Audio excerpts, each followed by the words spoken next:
दूरदराज की वादी में फैली बादशाही सल्तनत नूरिस्तान उस वक्त मातम में डूबी हुई थी जब उसके सबसे अजीम बादशाह सुल्तान उमर फारूक का अचानक इंतकाल हो गया। लोग कह रहे थे कि ये कोई आम मौत नहीं थी। किले की दीवारों के पीछे कोई गहरी साजिश चल रही थी। लेकिन उस सुबह महल के झरोखों से बाहर सिर्फ एक सच्चाई चीख रही थी। बादशाह अब इस दुनिया में नहीं रहे। इसी दिल तोड़ देने वाली खबर के बीच महल में एक नई जान ने दस्तक दी। रोशन महल की रोशनियों में सुल्तान की बेगम नजरिया ने एक बेटे को जन्म दिया। मगर उस नवजात शहजादे के रोने की आवाज के साथ ही महल में मातम की चादर तान दी गई। कोई उसे बदनसीब कह रहा था, कोई ताज की तबाही का पैगाम। लेकिन उस मासूम ने क्या गुनाह किया था, ये कोई नहीं सोच रहा था। उधर वजीर आजम हाशिम बिन सईद, जो पहले से ही ताकत के भूखे था, ने अपने मंसूबों पर काम तेज कर दिया। बादशाह के इंतकाल के कुछ ही घंटों में उसने दरबारियों को अपने जाल में फंसा लिया। लहजे में हमदर्दी थी, लेकिन आंखों में सिर्फ तख्त का लालच। अब ये मुल्क एक मजबूत हाथ चाहता है, एक ऐसा शख्स जो सल्तनत को संभाल सके। एक औरत और एक नवजात इसे नहीं चला सकते।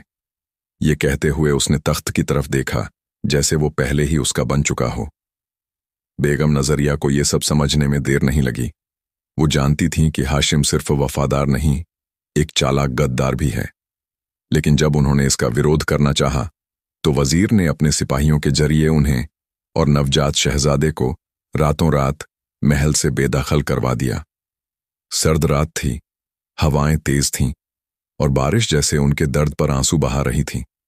बेगम नजरिया अपने लहूलुहान दिल के साथ अपने दूध मुंहे बच्चे को गोद में लिए एक अनजाने रास्ते पर निकल पड़ी। उनके पास न कोई सामान था, न खाना और न ही कोई हमदर्द। कई दिन की मुसाफिरी के बाद वो एक छोटी सी बस्ती शफात नगर में पहुंची, जहां के लोग खुद मुफलिसी से जूझ रहे थे। लेकिन इंसानियत अब भी जिंदा थी। वहां के एक बुजुर्ग अब्दुल रहीम ने उन्हें अपनी झोंपड़ी में पनाह दी। यहीं से उस यतीम शहजादे की परवरिश एक आम लड़के की तरह शुरू हुई। उसे उसका असली नाम तक नहीं बताया गया। लोग उसे सलीम कहने लगे, मगर नजरिया जानती थीं कि एक दिन उसका मुकद्दर उसे उसके तख्त तक जरूर ले जाएगा।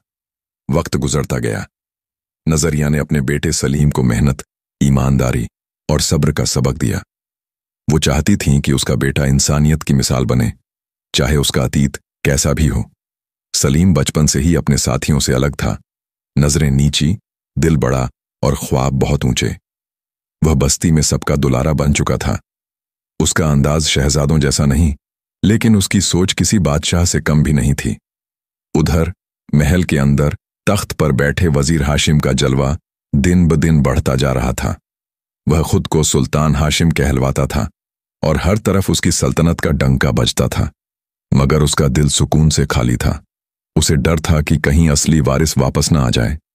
इसलिए उसने एक जाल बुना, अपने आसपास सिर्फ वफादारों को रखा और पुराने नौकरों को महल से निकाल दिया। इन्हीं दिनों हाशिम की एक बेटी पैदा हुई। नाम रखा गया शहजादी जरीन। उसकी पैदाइश पर पूरे शहर में मिठाइयां बांटी गईं, जश्न मनाए गए और ख्वाब सजाए गए कि एक दिन जरीन भी अपने बाप की तरह राज करेगी। जरीन बचपन से ही बला की खूबसूरत थी। सुनहरी आंखें, दूध जैसी रंगत और चाल में गुरूर। लेकिन उसकी परवरिश में जो जहर घोला गया वह था घमंड। उसे यही सिखाया गया कि वो सबकी ऊपर है, उसकी नस्ल बादशाही है और बाकी लोग सिर्फ उसके कदमों की धूल। महल के अंदर हर कोई उसके नखरे उठाता और बाहर हर कोई उसकी कहानियां सुनता। मगर हकीकत ये थी कि जरीन के दिल में कभी किसी की मोहब्बत या हमदर्दी के लिए जगह बनी ही नहीं। उसे बस तामझाम, शोहरत और तस्लीम की लत लग चुकी थी। एक दिन जब वो 15 बरस की हुई तो महल में उसका शानदार जन्मदिन मनाया गया। हर कोने को फूलों से सजाया गया और एक बड़ा जलसा रखा गया, जिसमें आसपास की रियासतों के लड़के बुलाए गए। सबकी निगाहें जरीन पर थीं, लेकिन जरीन की निगाहें किसी पर ठहरती ही नहीं थीं। उसे अपने सिवा कुछ और दिखता ही नहीं था। उसी शाम वजीर ने एक खुफिया सलाहकार से पूछा, क्या तुम्हें अब भी यकीन है कि असली वारिस जिंदा है? सलाहकार ने जवाब दिया, हाँ जहां पनाह, वो जिंदा है, मगर उसकी पहचान मिटा दी गई है। मगर मुकद्दर मिटाया नहीं जा सकता। ये बात सुनकर हाशिम की पेशानी पर शिकन आ गई, मगर उसने अपनी बेटी की ओर देखा और कहा, अगर वो लौटा भी तो मेरी जरीन की ताकत के आगे कुछ नहीं कर सकेगा। उधर शफ़ात नगर की गलियों में एक नौजवान सलीम अब 16 बरस का हो चुका था। मेहनत मजदूरी करता, बच्चों को पढ़ाता और माँ की दवा के लिए पैसे जोड़ता, लेकिन उसे नहीं मालूम था कि उसकी तकदीर का धागा अब एक ऐसी लड़की से जुड़ने वाला है जिसने अभी तक उसे देखा भी नहीं था, मगर वही उसकी मोहब्बत बनने वाली थी। वो एक आम दिन था, लेकिन किस्मत ने उसे खास बना दिया। शफ़ात नगर के बाजार में चहल पहल थी। लोग अपने काम में मसरूफ थे, दुकानदार अपनी आवाजें ऊंची कर रहे थे और बच्चे गलियों में खेल रहे थे। सलीम, जो अब जवान हो चला था, एक सब्जी वाले की मदद कर रहा था। उसका चेहरा पसीने से भीगा हुआ था, लेकिन मुस्कुराहट अब भी उसके लबों से जुदा न थी। उसी वक्त एक आलीशान रथ शाही काफिले के साथ बस्ती के बीच से गुजरा। ये नज़ारा बस्ती के लिए नया नहीं था, लेकिन आज उसमें बैठी हूर जैसी लड़की ने सबकी नजरें अपनी तरफ खींच लीं। वो कोई और नहीं, शहजादी जरीन थी, जो पहली बार अपने बाप की मर्जी से बस्ती की सैर को निकली थी। उसके पास सोने की जीन वाले घोड़े थे, नौकर चाकर, तावीज बांधे हुए सिपाही और उस पर उसकी अदाओं का जलवा। लेकिन इन सब के बीच जरीन की नजर एक शख्स पर जा टिकी, सलीम पर। सलीम रथ के गुजरने से बेखबर सब्जी का टोकरा उठा रहा था, मगर जरीन की आंखों में कुछ अजीब सा ठहराव आ गया था। पहली बार उसने किसी को इस तरह देखा था, जिसमें न तो तामझाम था, न ही सलाम झुकाए खड़े नौकर, बल्कि सिर्फ मेहनत का रंग और इज्जत की रेखाएं थीं। वो कौन है? जरीन ने अपनी एक सहेली से पूछा। मालूम नहीं शहजादी, कोई आम मजदूर होगा, सहेली ने लापरवाही से कहा। लेकिन जरीन की नजरें अब उस आम लड़के से हट नहीं रही थीं।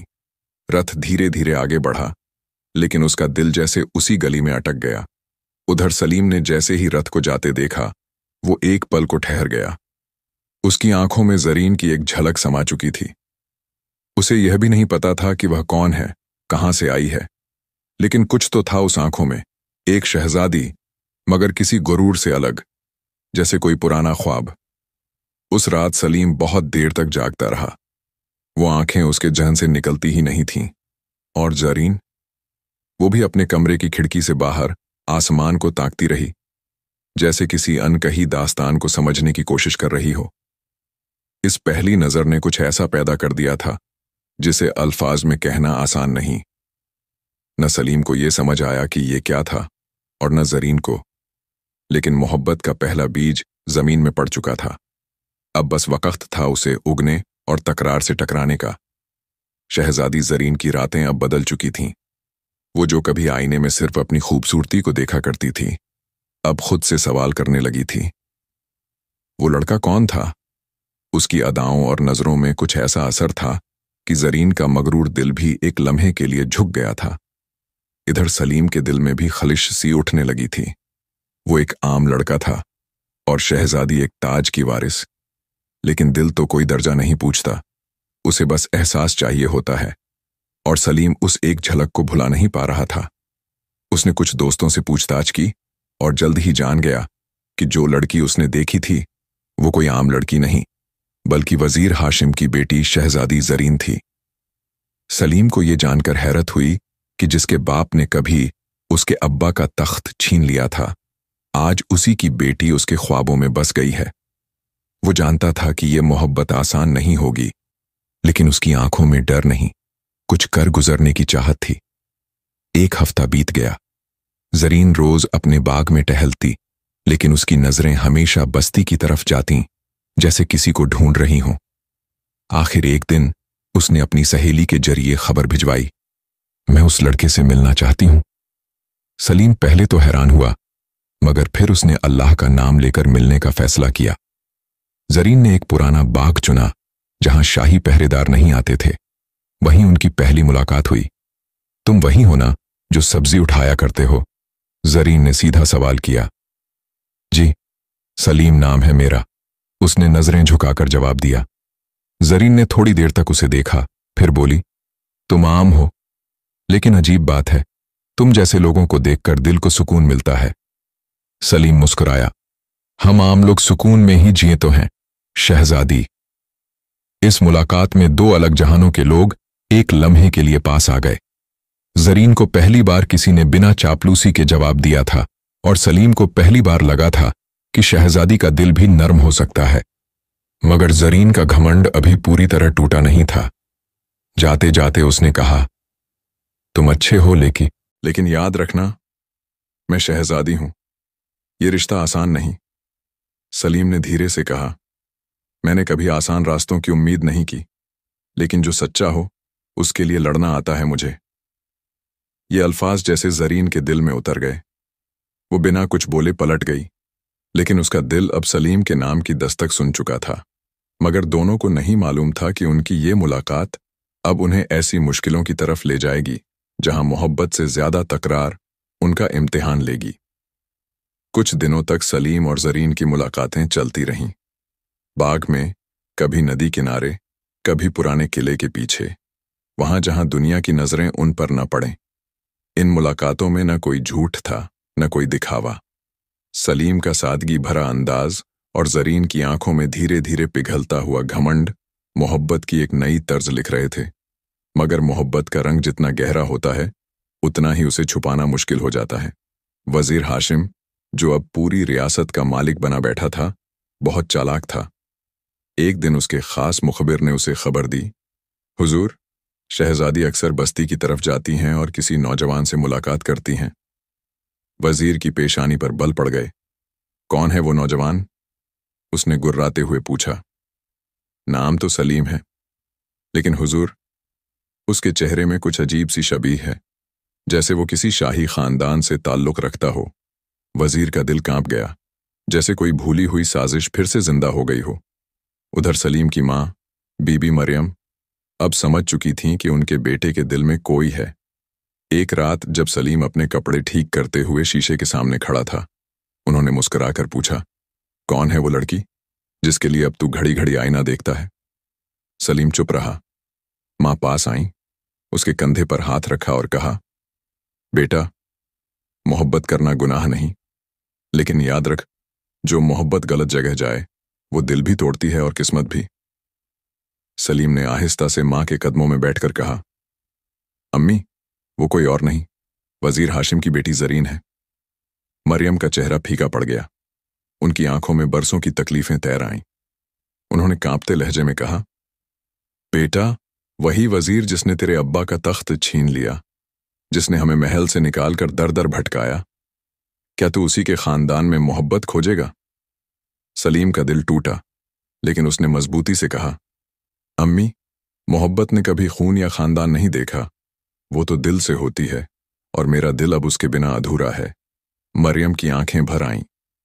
वो बेटे के जज्बात समझ रही थीं, मगर एक मां का डर भी उनके दिल में था, कहीं ये मोहब्बत फिर से उनके बेटे को ना लूट ले।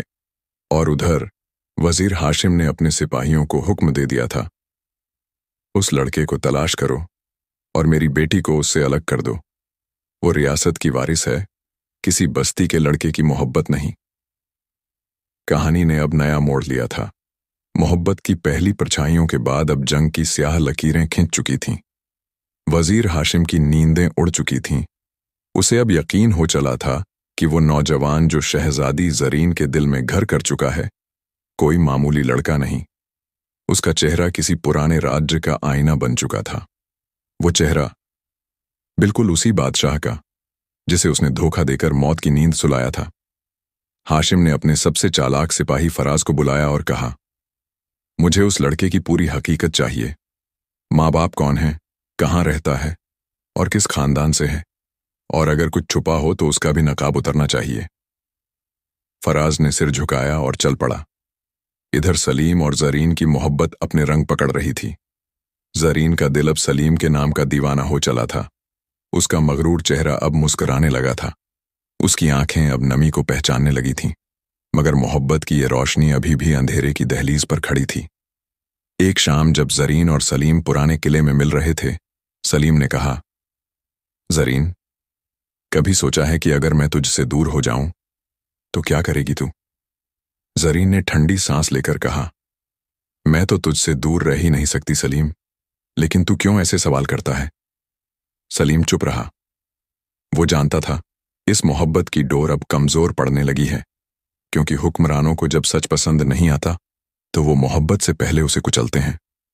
उधर फराज ने कुछ ही दिनों में सलीम का पूरा इतिहास खंगाल डाला। वो अब वजीर के सामने खड़ा था। हुजूर, उस लड़के का नाम सलीम है, माँ का नाम मरियम, और ये वही मरियम हैं जो कभी इसी महल की बेगम थी। और सलीम वही शहजादा है जो आपकी गद्दारी के बाद बस्ती में लाकर फेंक दिया गया था। वजीर का चेहरा सफेद पड़ गया, उसकी सांसें तेज हो गईं। क्या तू यकीन से कह रहा है ये बात? जी हुजूर। उसके पास एक कीमती ताबीज है जिसमें पुराने शाही निशान हैं, और कुछ चश्मदीद लोगों ने भी उसकी पहचान की है।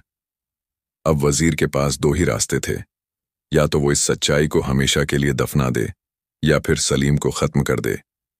उसने सख्त आवाज में कहा, उसे जिंदा मत लाना। सलीम अब इस दुनिया में नहीं रहना चाहिए, और मेरी बेटी को ये बात नहीं पता चलनी चाहिए कि वो लड़का कौन है। यहीं से एक नई साजिश ने जन्म लिया। फराज को हुक्म मिला कि सलीम को अगवा करके ऐसी जगह ले जाया जाए जहां से उसका नाम और निशान मिट जाए। मगर मोहब्बत की ताकत को अंडर एस्टिमेट करना वजीर की सबसे बड़ी भूल थी। उधर जरीन को भी हवाओं से शक होने लगा था।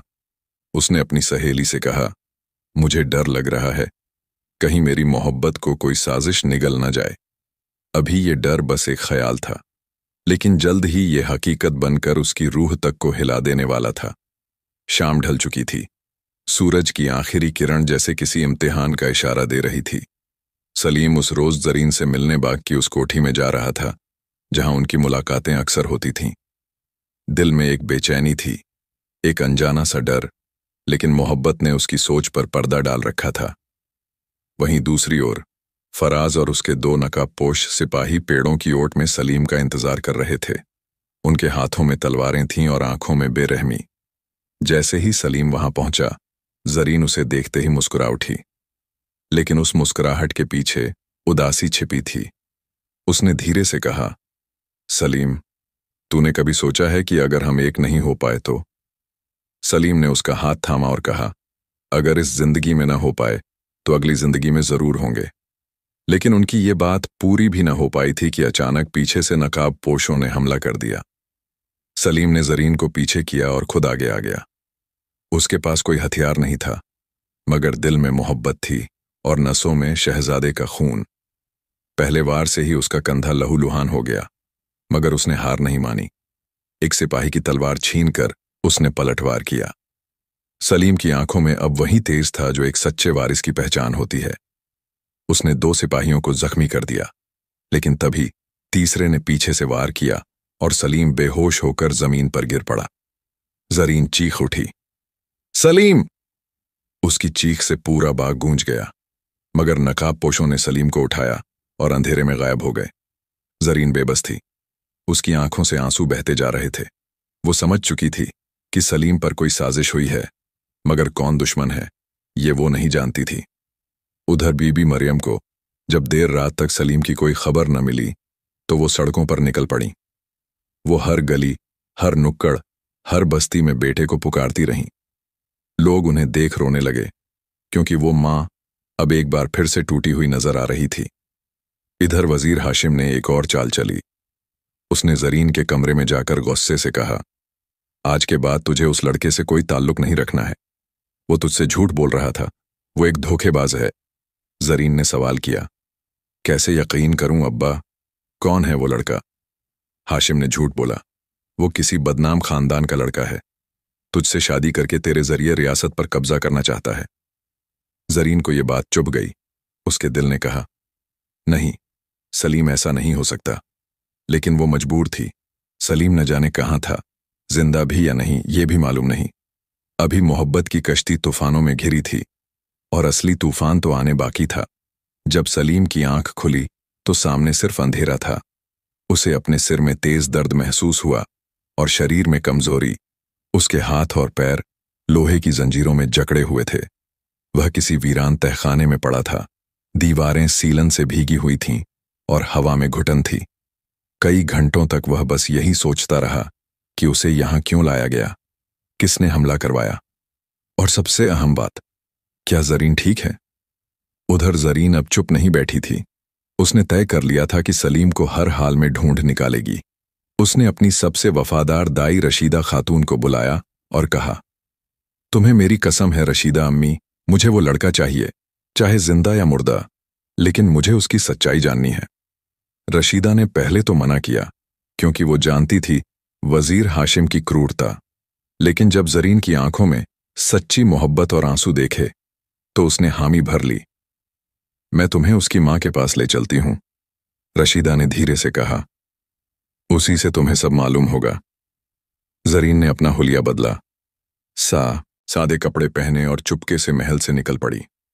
वो पहली बार बस्ती की सच्चाई देखने जा रही थी।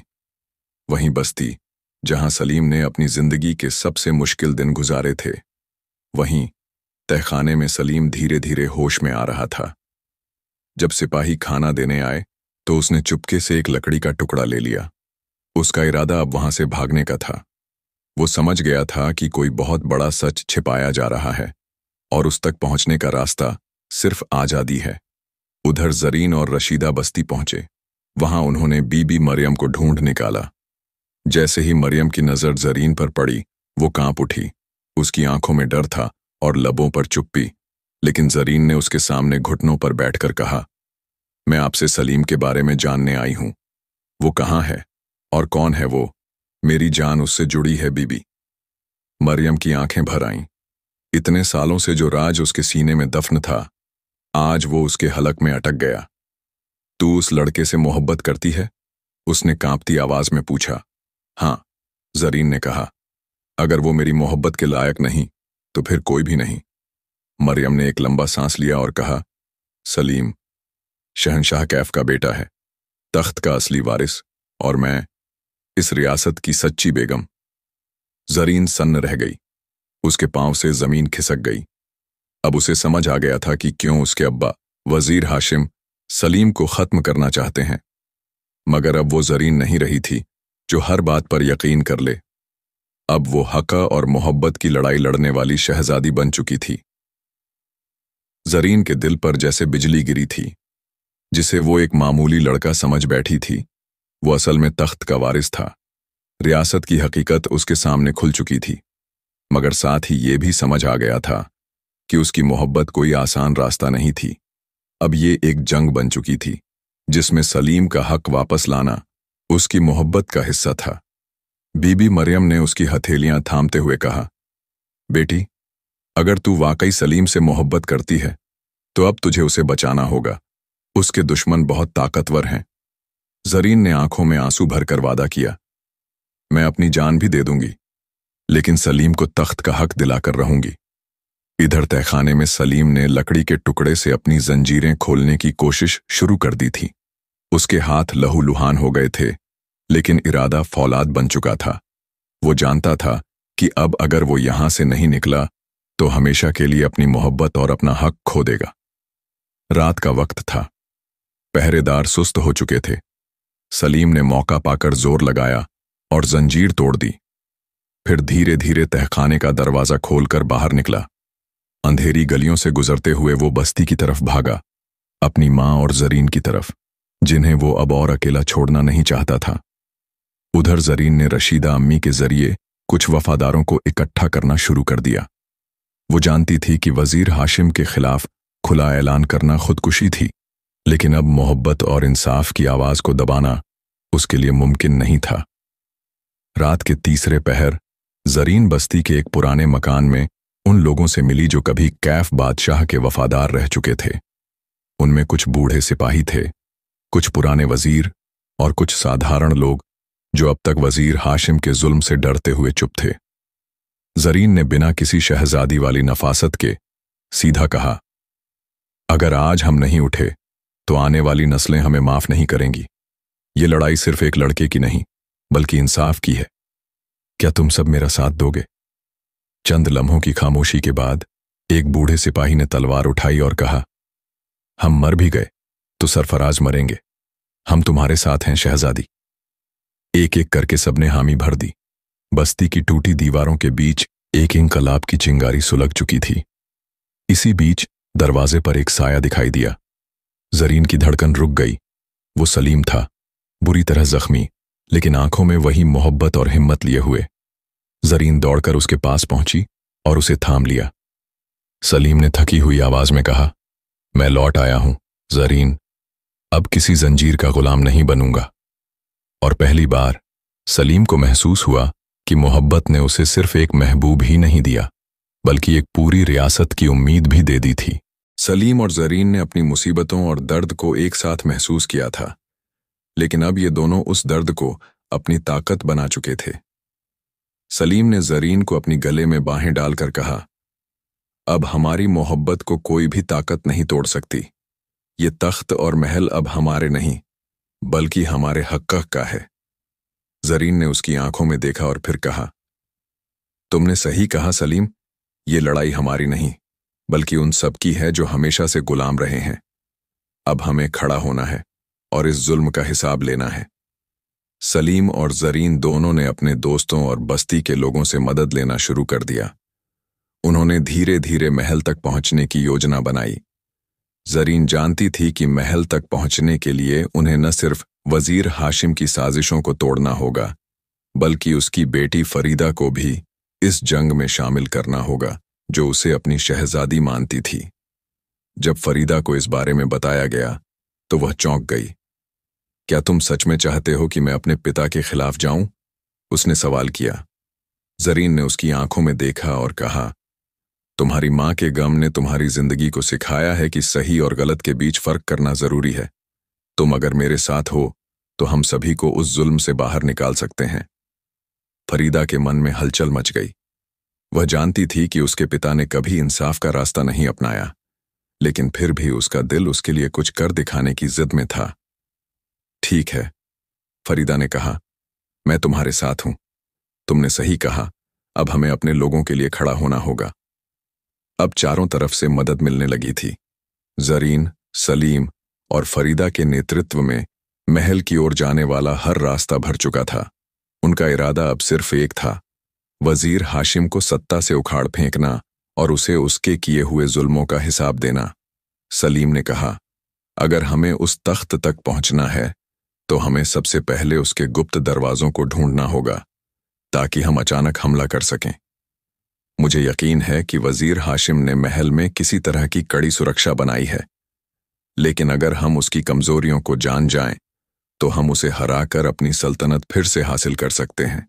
जरीन ने मुस्कुराते हुए कहा, हमसे छुपा हुआ कुछ भी नहीं है सलीम, हम वो कर सकते हैं जो अब तक किसी ने सोचा भी नहीं था। सलीम और जरीन की आंखों में वही आक्रोश था जो एक महल के बादशाह बनने की चाहत से था। अब सिर्फ तख्त की लड़ाई बाकी थी। सलीम, जरीन और फरीदा ने महल तक पहुंचने के लिए अपनी योजना को अंजाम देना शुरू कर दिया था। बस्ती के लोगों का समर्थन अब उनके साथ था, लेकिन उन्हें यह भी पता था कि वजीर हाशिम किसी भी हालत में अपनी सत्ता को छोड़ने वाला नहीं था। उसे अपने तख्त का खौफ था और वह किसी भी कीमत पर उस तख्त को अपने पास बनाए रखना चाहता था। सलीम ने फरीदा से कहा, हमें महल में घुसने के लिए एक गुप्त रास्ता खोजना होगा। तुम्हारे पिता ने कई किले और दरवाजे बनाए हैं, क्या तुम उन सभी का मुआयना कर सकती हो? फरीदा ने सिर झुकाया और कहा, मेरे पिता की साजिशों को बहुत अच्छे से जानती हूं। मुझे यकीन है कि महल के सबसे पुराने हिस्से में एक गुप्त रास्ता होगा। वो रास्ता मेरी मां के वक्त का है, जब हमारे खिलाफ कई षड्यंत्र रचे गए थे। मुझे विश्वास है कि वही रास्ता हमें महल के भीतर पहुंचा सकता है। जरीन ने कहा, तुम्हारे साथ हम जो भी कदम उठाएंगे वो हमें सही दिशा में ले जाएगा।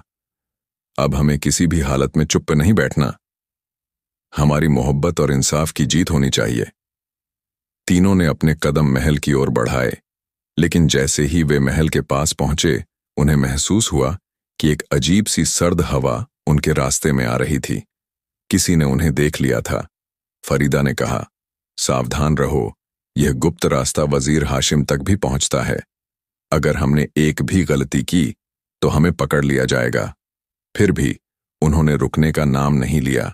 सलीम और जरीन की आंखों में एक आग जल रही थी और अब उन्हें खुद से ज्यादा उस महल की सल्तनत की चाह थी जो उनका जन्मसिद्ध अधिकार था। उनके रास्ते में कई मुसीबतें आईं। बेशक महल के भीतर बहुत सी गड़बड़ियां चल रही थीं, लेकिन उनका इरादा पक्का था। जैसे ही वे गुप्त रास्ते में दाखिल हुए, उन्हें महल की सुरक्षा प्रणालियां बहुत कड़ी मिल गईं। वहां के सैनिक और किले के दरबान बेहद चौकस थे, लेकिन फिर भी सलीम और जरीन की योजना बेहद मास्टरमाइंड थी। उनकी योजना के मुताबिक वे रात के अंधेरे में महल के अंदर घुसे। सलीम ने धीरे धीरे सैनिकों को चकमा देते हुए आगे बढ़ना शुरू किया। उसके साथ जरीन और फरीदा थीं, जो इस जोखिम भरे मिशन में उसकी मदद कर रही थीं। फरीदा के दिमाग में एक बात थी जो उसे परेशान कर रही थी। उसके पिता की शक्तिशाली और निरंकुश सत्ता का सामना करना एक कठिन कार्य था, लेकिन फिर भी वह नहीं चाहती थी कि उसके पिता की जालिमियत के कारण और लोगों का जीवन बर्बाद हो। सलीम ने फरीदा की तरफ देखा और कहा, तुम्हें डरने की जरूरत नहीं है। हम सब एक साथ हैं और जो सही है वही होगा। तुमने सही कहा, फरीदा ने गहरी सांस लेते हुए कहा, लेकिन मेरे लिए ये लड़ाई सिर्फ तख्त की नहीं है, यह मेरे परिवार की और खुद के आत्मसम्मान की भी है। अब महल का दिल उनके सामने था, जहां पर वजीर हाशिम की सत्ता और उसकी ताकत का साम्राज्य खड़ा था। उनका सफर यहां से और भी कठिन होने वाला था। सलीम, जरीन और फरीदा महल के भीतर घुस चुके थे, लेकिन उनके सामने अगली चुनौती थी वजीर हाशिम के सैनिकों से मुकाबला करना। महल की दीवारों के अंदर घने किले और कई सुरक्षा दरवाजे थे, जिनकी ओर वे बढ़ रहे थे। अब तक वे सभी सावधानी से चल रहे थे ताकि किसी भी तरह का शोर न हो, क्योंकि अगर उनका रास्ता कहीं से भी खुला होता तो वे बुरी तरह फंस सकते थे। हम अब बहुत करीब हैं, सलीम ने फुसफुसाते हुए कहा। बस कुछ और कदम और फिर हम वजीर हाशिम तक पहुंचेंगे। फरीदा ने चौकस होकर चारों ओर देखा और कहा, लेकिन यह इतना आसान नहीं होगा सलीम। मेरे पिता ने महल के भीतर हर छोटे से छोटे रास्ते की निगरानी रखी है। जरीन ने फरीदा से कहा, तुम्हारे पिता ने जिन रास्तों पर सुरक्षा तैनात की है, हमें उन्हें ही अपना रास्ता बनाना होगा। हम सभी को अपनी ताकत एक साथ लानी होगी। तभी सलीम ने देखा कि महल की एक कोने से 2 गार्ड्स आ रहे थे। उसने फरीदा से कहा, फरीदा, हमें जल्दी से चुपके से इन गार्ड्स को बेवकूफ बनाना होगा। तुम दोनों पीछे चलो, मैं इनसे निपटता हूं। फरीदा और जरीन ने झट से छिपने की जगह खोजी और सलीम ने उन गार्ड्स की ओर कदम बढ़ाए। सलीम ने गार्ड्स के पास पहुंचते ही उन पर एक तेज वार किया और उन्हें चुपचाप बेहोश कर दिया। इस तरह बिना किसी हलचल के उन्होंने महल के अंदर और बढ़ने का रास्ता तैयार किया। अब उन्हें वजीर हाशिम के निजी कक्ष के पास पहुंचना था। यह कक्ष महल का सबसे सख्त किला था और वहां की सुरक्षा भी बेहद कड़ी थी। वहां तक पहुंचने के लिए उन्हें एक गुप्त सीढ़ी का इस्तेमाल करना था, जो महल के एक पुराने हिस्से से जाती थी। यहां से हमें और सतर्क रहना होगा, फरीदा ने कहा। यह सीढ़ी हमें सीधे मेरे पिता के कक्ष तक ले जाएगी, लेकिन ध्यान रखना, मेरे पिता की आंखों से बचना असंभव है। सलीम ने घड़ी की ओर देखा और कहा, अगर हम जल्दी से वहां पहुंचते हैं तो हमें उस कमरे में घुसने का मौका मिल सकता है, लेकिन हमें इसकी भनक भी नहीं लगने देनी चाहिए। तीनों ने गुप्त सीढ़ियों से चलते हुए धीरे धीरे महल के भीतर की गहराई में कदम बढ़ाए। रास्ता बेहद तंग और अंधेरा था, लेकिन उनके हौसले ने उन्हें आगे बढ़ने का बल दिया। अंत में वे वजीर हाशिम के कक्ष तक पहुंचने में कामयाब हो गए। फिर भी सलीम को यकीन था कि उनका सबसे बड़ा और कठिन सामना अब शुरू होने वाला था। महल में घुसने का यह रास्ता केवल शुरुआत थी, असली लड़ाई तो वजीर हाशिम से थी। सलीम ने फरीदा से कहा, अब हमें तैयार रहना होगा, क्योंकि हमें इस लड़ाई में हार नहीं मानी चाहिए। जरीन ने उसकी ओर देखा और कहा, तुमने ठीक कहा सलीम, अब कोई भी रुकावट हमें आगे नहीं बढ़ने से रोक नहीं सकती। हम अपनी तकदीर खुद बनाएंगे। अब महल के भीतर की असली जंग शुरू होने वाली थी और सलीम, जरीन और फरीदा को अपने अंदर की ताकत को उभारना था। सलीम, जरीन और फरीदा अब वजीर हाशिम के कक्ष में थे। यहां का माहौल बहुत ही रहस्यमय और डरावना था। कक्ष की दीवारों पर पुराने किले की निशानियां और पुरानी किताबें रखी हुई थीं, जैसे यहां का हर एक कोना गहरे राज छुपाए हुए हों। वजीर हाशिम खुद इस समय कक्ष में मौजूद नहीं था, लेकिन उसकी उपस्थिति का एहसास वहां मौजूद था। कक्ष में रखी हुई किताबें और नकलें, जो उसे अपने अनगिनत षड्यंत्रों के लिए जरूरी लगती थीं, उसके काले मकसद को दर्शाती थीं। सलीम ने फरीदा से पूछा, क्या तुम यकीन करती हो कि यह वही जगह है जहां तुम्हारे पिता अपनी साजिशें रचते थे? फरीदा ने सिर झुकाकर कहा, हाँ, यह वही जगह है। मेरे पिता के दिल में बहुत गहरी साजिशें हैं और वह अपनी सत्ता के लिए किसी भी हद तक जा सकते हैं। जैसे ही सलीम ने कमरे में कदम रखा, उसे एक अजीब सी फिजा महसूस हुई, जैसे हवा में कुछ था जो अब तक छुपा हुआ था। उसने जरीन से कहा, हमें जल्दी करना होगा। अगर वजीर यहां आया तो हमारी सारी कोशिशें नाकाम हो जाएंगी। जरीन ने उसके कंधे पर हाथ रखा और कहा, हमारे पास वक्त नहीं है सलीम, हमें यहीं पर कदम रखना होगा और अपनी योजना को अंजाम देना होगा। इतने में अचानक कक्ष का दरवाजा खुला और वजीर हाशिम अंदर आया। उसकी आंखों में कूटनीति और चालाकी की झलक थी। वजीर ने बिना किसी भय के कहा, तुम यहां क्या कर रहे हो सलीम? सलीम ने सीधा वजीर की ओर देखा और कहा, तुमने जो कुछ भी किया, अब उसका हिसाब चुकता होने वाला है। तुमने हमारे परिवार को महल से बाहर निकाला और हमारी खुशियां छीन ली। अब हम वापस आ चुके हैं और इस बार हम तुम्हें हर हाल में मात देंगे। वजीर हाशिम की आंखों में गुस्से और नाराजगी का मिला-जुला भाव था। उसने तुरंत अपनी कलाई से एक घंटी बजाई और महल के सुरक्षा गार्ड्स की आवाजें सुनाई देने लगीं। वजीर हाशिम ने मुस्कुराते हुए कहा, तुम्हें लगता है कि तुम मुझे हराओगे? तुम्हारे पास कुछ भी नहीं है और महल में मेरा पूरा नियंत्रण है। सलीम ने अपनी आवाज में दृढ़ता लाई और कहा, हमारा इरादा साफ है और हम तुम्हें हर हाल में हराएंगे। सलीम के शब्दों में इतनी ताकत थी कि फरीदा और जरीन को यकीन हो गया कि वे सच में इस लड़ाई में जीत सकते हैं। वजीर हाशिम को एहसास हुआ कि उसे इस जंग को जीतने के लिए किसी भी कीमत पर सलीम और उसके साथियों को रोकना होगा। उसने इशारे से अपने गार्ड्स को बुलाया और माहौल में सन्नाटा छा गया। फरीदा ने गुस्से से कहा, अगर तुमने हमें नुकसान पहुंचाया तो तुम अपनी ही हार का कारण बनोगे। वजीर हाशिम ने ताना मारा, तुम तीनों के पास एक दुस्साहस है जो तुम में से किसी के पास नहीं था, लेकिन मैं तुमसे कहता हूं कि तुम्हारा सपना कभी पूरा नहीं होगा।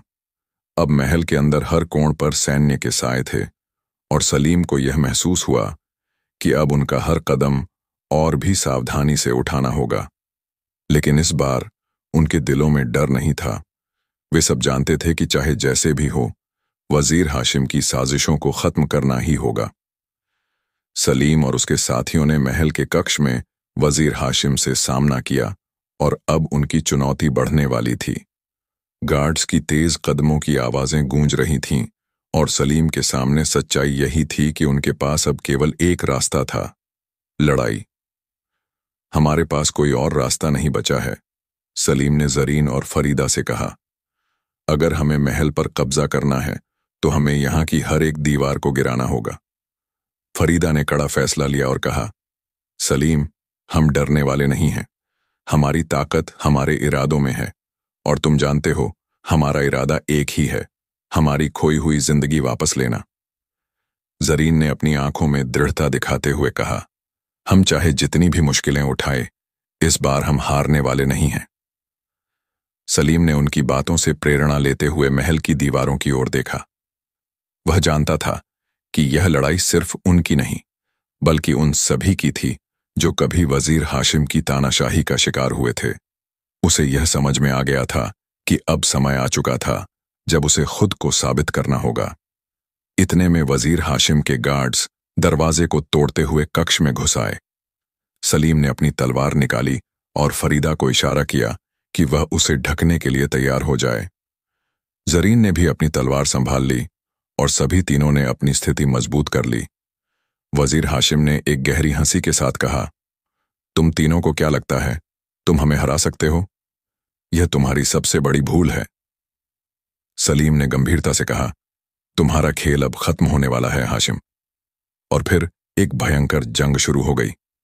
महल की दीवारें गूंजने लगीं, तलवारों की टकराहट से आवाजें उठने लगीं और युद्ध का माहौल पूरी तरह से बदल गया। गार्ड्स ने सलीम, जरीन और फरीदा पर हमला किया, लेकिन उनके इरादे मजबूत थे।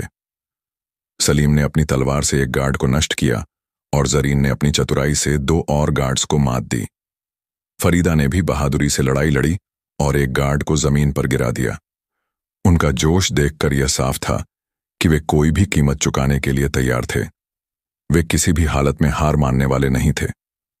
सलीम ने वजीर हाशिम की ओर देखा और कहा, अब तुम्हारे गार्ड्स खत्म हो चुके हैं हाशिम, अब तुम अकेले हो।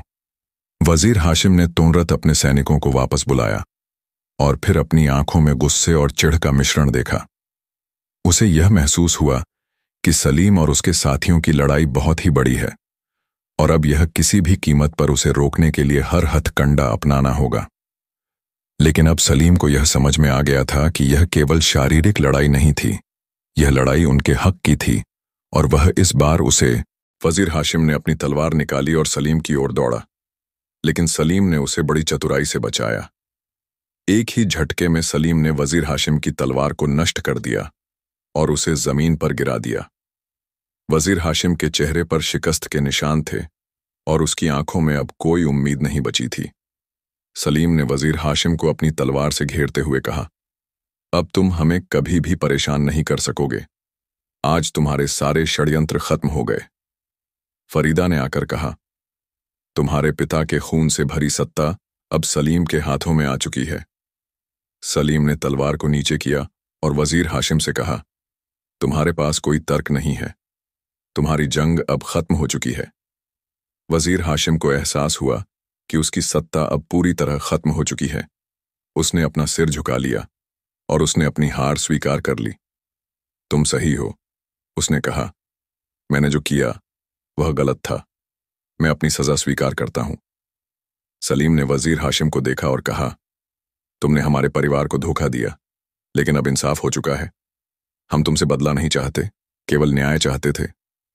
सलीम ने वजीर हाशिम को दरबार में बिठाया और बादशाह की गद्दी पर अपना हाथ रखा। सलीम के माथे पर एक संतुष्टि की मुस्कान थी।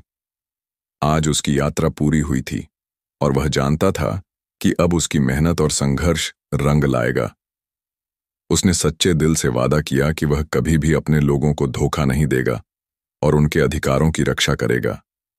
महल में एक नई सुबह की शुरुआत हुई थी और अब सलीम और उसके साथियों के लिए यह दिन उनके संघर्ष की जीत का प्रतीक बन चुका था। जरीन और फरीदा ने सलीम के साथ खड़े होकर उसकी सफलता को स्वीकार किया और सलीम ने अपने दोस्तों के साथ यह घोषणा की कि यह महल अब लोगों का है और यहां पर सिर्फ न्याय और इंसाफ का राज होगा। सलीम ने आखिरी बार वजीर हाशिम की ओर देखा और कहा, यह तुमसे नहीं बल्कि हमारे संघर्ष से जीता गया है। वजीर हाशिम को अब समझ में आ चुका था कि उसकी तानाशाही का अंत आ चुका था। सलीम के हाथों में अब केवल शक्ति नहीं बल्कि एक सच्चे बादशाह का दिल भी था। और इस तरह एक नई कहानी की शुरुआत हुई, जहां एक छोटे से शहजादे ने अपनी मेहनत और सच्चाई से महल की सत्ता को वापस किया। आप इस कहानी का पार्ट 2 क्या देखना चाहते हैं? आपको यह कहानी कैसी लगी? हमें कमेंट सेक्शन में जरूर बताइएगा। ऐसी ही कहानियां देखने के लिए हमारे YouTube चैनल को जरूर सब्सक्राइब करें।